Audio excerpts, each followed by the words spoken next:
All right, guys, welcome back to the Agent Investor Podcast. I've got a guest here. First time I've ever had anybody on from Rochester, New York, Matt Drouin. Matt, what's going on? Hey, how you doing, Tom? Thanks for having me on the show. I appreciate it.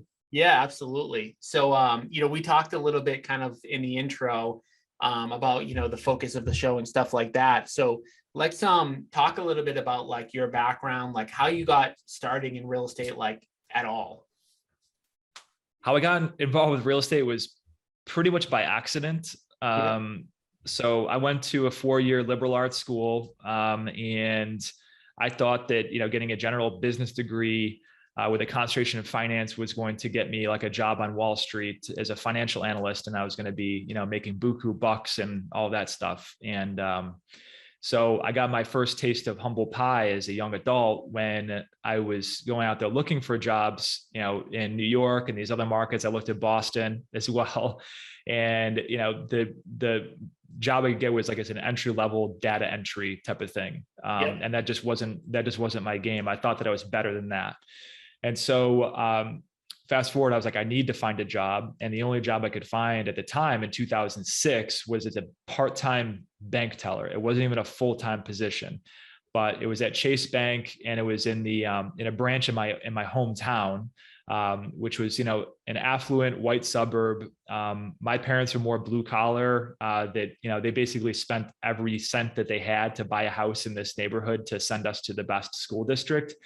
And so I always had this inferiority complex. So getting that job and then like having to, basically have my customers as like my former high school mates was like extremely ego crushing. So, and then, basically standing behind a teller desk, it just sucked. So I was complaining to my dad about this. My dad was in real estate at the time. So he extended me an offer of, hey, get your real estate license, work under me, and I'll show you the ropes and show you how to grow a real estate brokerage business. And, and I'm not going to give you any business. I just want to be very, very clear with that. I'm trying to build my own thing. I'm not trying to let you take a bite at the apple too. So I was willing to take any opportunity at that point in time to get out of that situation. So that's how I got into real estate to start. And so it was a tough slog for me as a new agent. I was young. I was 22 years old, and I was like, I was horrible at prospecting. And starting off as a realtor it's tough, man. It takes a long time to build up momentum. A lot of the people that are in your, sphere of influence are like, oh yeah, he got his real estate license. Like, we'll see you back at the regular job in 6 months. Right.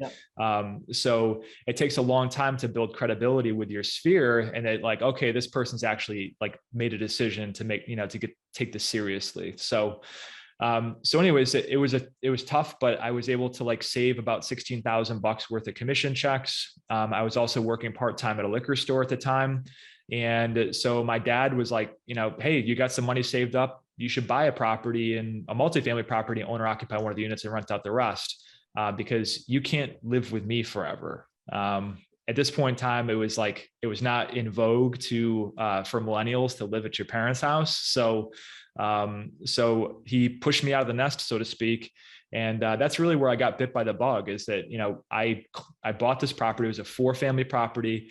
I lived in one of the units, and I closed in the middle of the month, and I magically had like $1,800 in rent checks in my mailbox like 2 weeks later. Yeah. And I knew, because I was servicing like lower priced property markets, like I knew how hard I had to work just to earn $1,800 in commission checks. Yeah. So I kind of got the taste of this thing called, passive-ish income. Right. So that's really where I got my start. Yeah. I love the word passive-ish income. Me and my partner talked about this the other day, because like when we got started, it was like, we read a Rich Dad Poor Dad book, and you read it and it's like, oh, you get this passive income, and like you just get checks in the mail and you close your eyes and all that stuff. And we were talking about it, and we're like, like real estate is like unbelievable. Passive income's unbelievable. Like business is like great. Love it. But like, there's almost no such thing as completely passive income.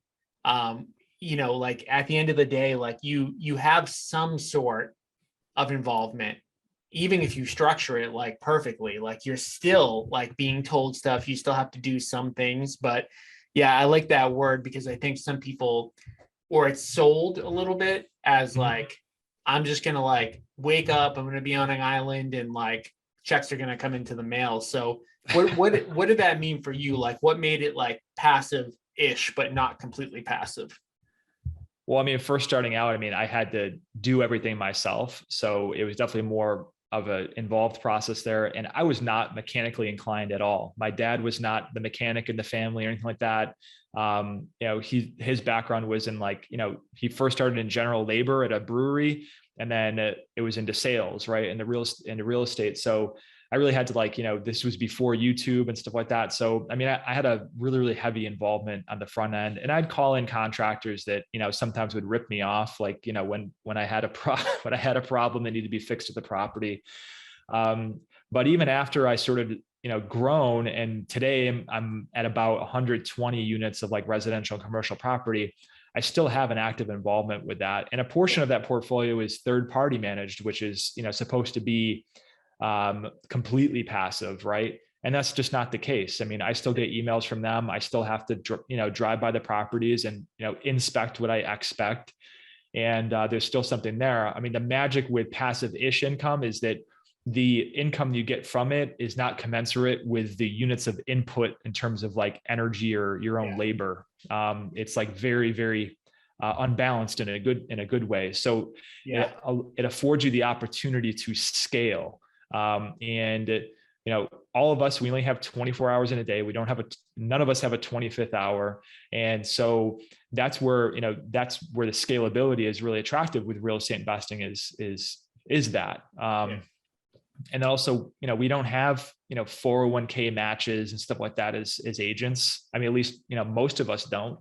So we have to find, a better vehicles to achieve financial independence at some point in time in our career, because we don't have like access to those things like big companies do that have benefits and pensions and all that stuff. So it's very important for agents to understand, like, you got to start planning for this stuff now, and maxing out your IRA. It's really only going to give you like just enough to live comfortably to retire. You need to find other investment avenues in order to live comfortably in retirement. So that's it about passive-ish income. Yeah. I know, totally, would echo every single thing that you said. And it's a lot of the stuff that we kind of talk about. And, a lot of people, they don't get started right away. And, your dad, obviously, it's funny because like half the stories, like my dad, like didn't want to help me at all. But in the same token, and I'm sure you'll agree with it, like he gave you some of the best help that anyone could have given, which is like, I'm going to get you started in real estate and I'm going to recommend that you buy, a multifamily property. And that's really what got you going. Mm-hmm. So what would you say, like, to an agent who's successful that has never bought in like a multifamily property, that's like nervous and has anxiety, or like just has hesitating on doing it? I mean, I would recommend, like, if you have investor clients, like, sit down with them and actually have a discussion with them and be open and humble. And, I think a lot of agents avoid doing that because they're like, well, I'm the agent, I'm the expert, I'm supposed to know everything. But a lot of agents that I know that even specialize in working with investors don't even own any investment properties themselves. Yeah. And in my conversations with them, they really don't even understand like the basic fundamentals of how the business works, how leverage works, how to manage risk and stuff like that. So I mean, I recommend, like, you have a captive audience with investor clients, like, sit down with them and quote unquote, pick their brain. And just surrounding yourself with people that are actually actively doing it will build your confidence level, because you're like, well, all right, this fool can do it. Like, I can do it too. And real estate, investing, it's the idiot's business. That's the reason why I got involved with it, is because like, I'm not this, Same here. I'm not the smartest guy in the room. I'm risk adverse. I'm not going to start up some, tech company that's going to, where I'm going to produce the next, killer app or anything like that. I'm just not that smart.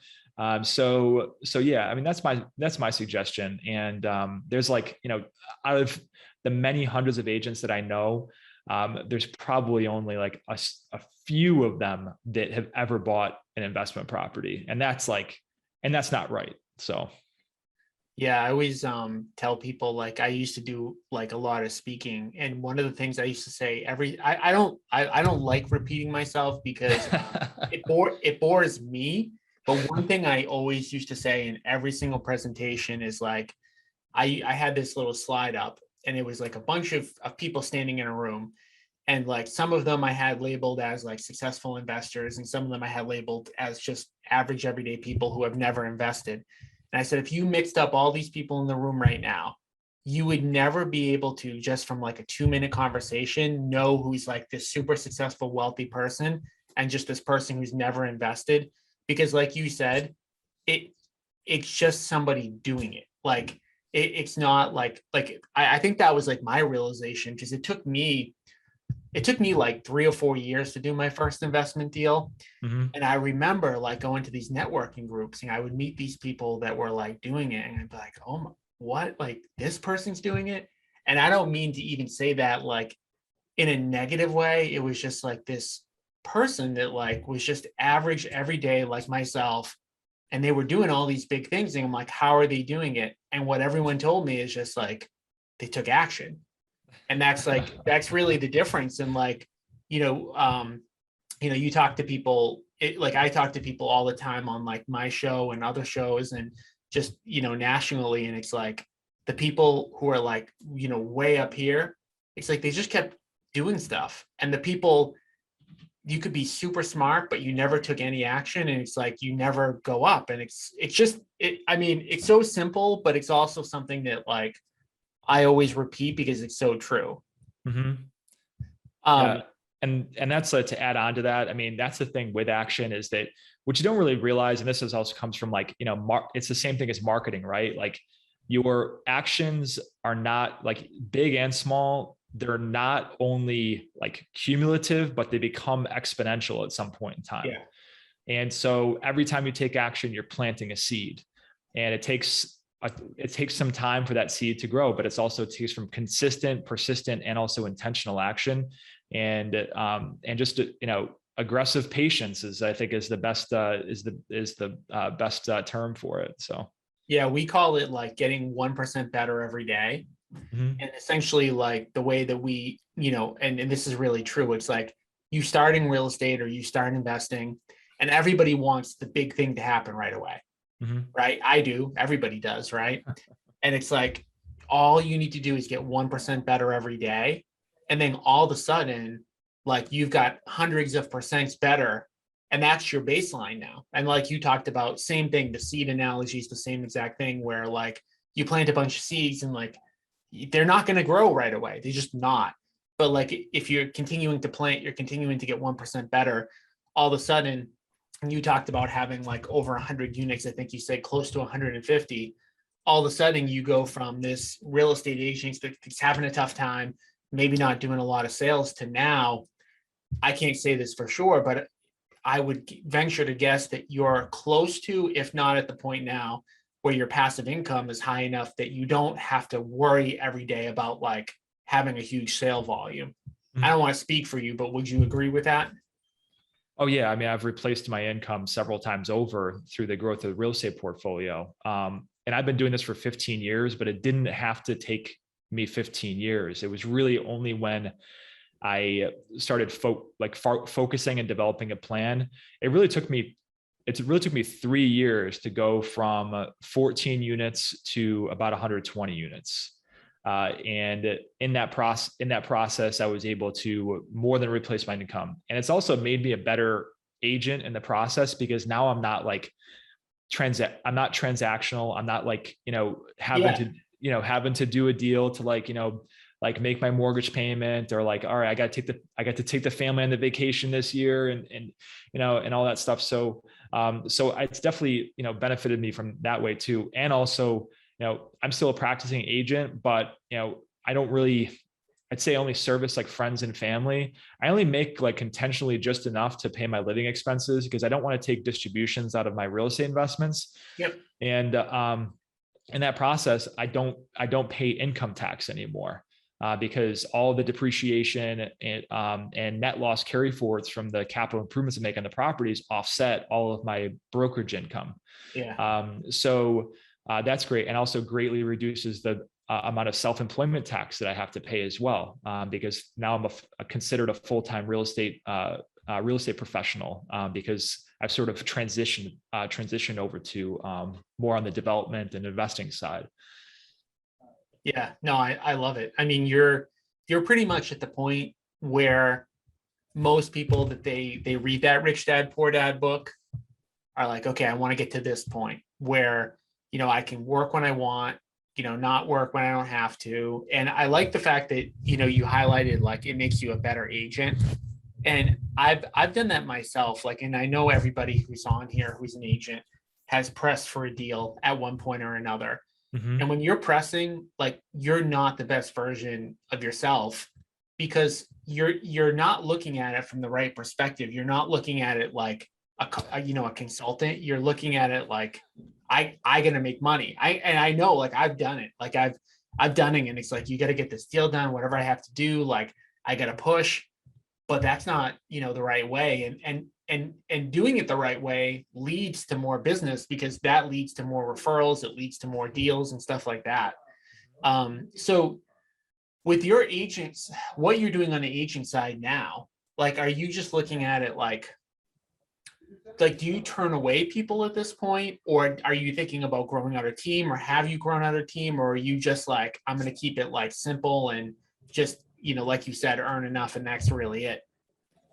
Yeah, I mean, I had thoughts about growing a team and growing a real estate brokerage business, but the thing is that would take leadership is a incredibly elusive skill. It's the most difficult thing to master.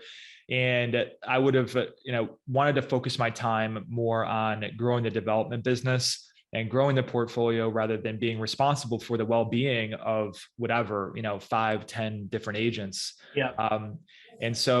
And that's kind of where I was at. I mean, 90% of my time is spent on trying to grow our development company. And then the other time is like, is friends and family, past clients to come in. And these are people that I want to work with.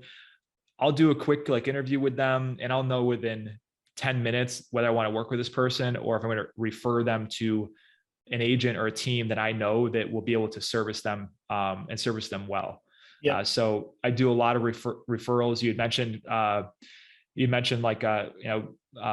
Compass is a company, I had, referred some deals down in Brooklyn to Compass agents, stuff like that. So I do a lot of referrals as well from my client base.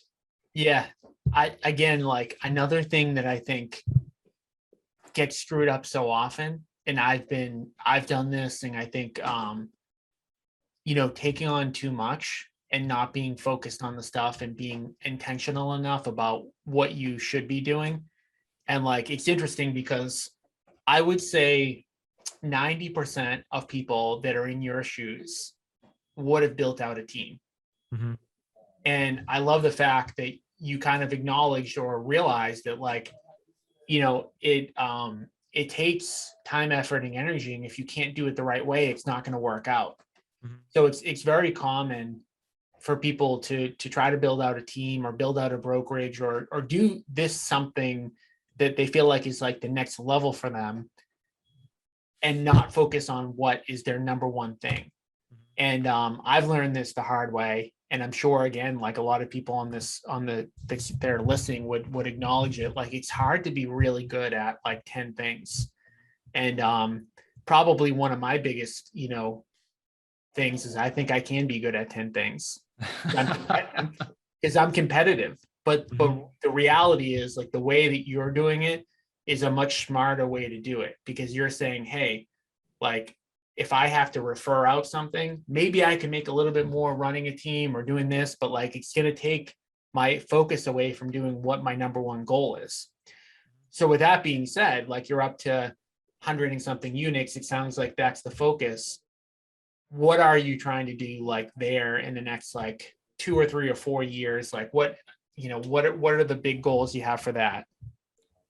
So our objective is to grow to 1 million square feet under ownership and management around our community of Rochester, New York.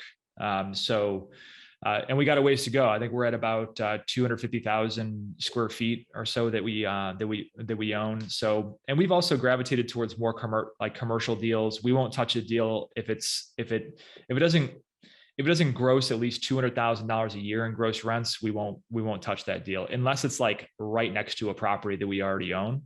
Now, So when you say commercial, do you mean just like a number of residential units, or are you legitimately talking about like, I have businesses in these buildings? so my start came from multifamily. Over the past 5 years or so, I've sort of started to lose my taste for multifamily. So I've gotten more into commercial office, retail, industrial, artist studios and maker space. I like it because it's like it feels more like a partnership with my tenants that I curate for these properties. Like I get so much joy out of renting somebody a single office in one of our executive suites, and then 6 months later, and they're scared as hell because they're like, they've been working from home for a while, and then 6 months later they're calling me, they're like, Matt, I got 4 or 5 people like stuffed into this office. We need to grow. Do you have any other space available? And just being there to help along that process is just, for me, I get a lot more enjoyment out of it. Now, our residential tenants are awesome.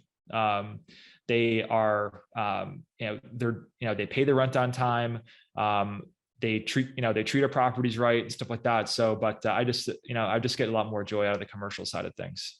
Yeah, no, and I think that's, something, self-awareness too. Like we've gone through a little bit of that. Like we were buying a bunch of like 2 to 4 unit buildings, Mm-hmm. and we found it, very difficult to manage. So we sold almost all of them, and now we're doing like 50 units and up residential. So yeah, same thing. I mean, finding out kind of what fits for your business, that's great. So how are you out like prospecting or looking for those types of deals? Because those type of deals are totally different than residential. Like, how are you trying to obtain them? So, I mean, those markets are really, really controlled by commercial brokers is Yep. one. Maintaining, cultivating relationships and building relationships with commercial brokers. The commercial real estate transaction market is very different from residential. It's a very, very relationship-based business, and commercial broker, like a lot of the stuff they deal with is stuff that's not on the market, and they got one shot to make a deal happen on, like, let's say a 50 unit apartment community, right?